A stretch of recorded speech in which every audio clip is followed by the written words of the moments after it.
Cop suspected to have committed suicide in St. Catherine.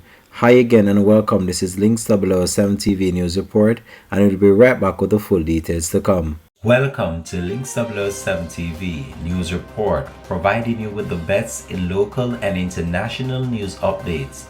This is a place where you can get the most reliable and informative news information.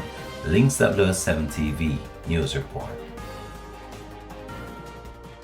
Welcome back and thanks for joining us. This is Links 007 TV News Report. The police are investigating a case of suicide in St. Catherine involving a policeman who is suspected to have taken his own life on Thursday morning. The police were summoned to the cop's Treadway home in Linstead and found on his bed unresponsive.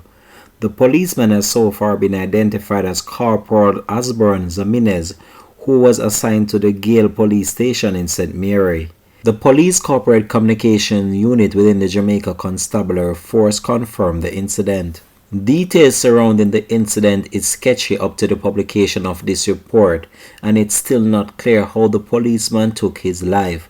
But we'll continue to track the story and provide you with more information to come on this.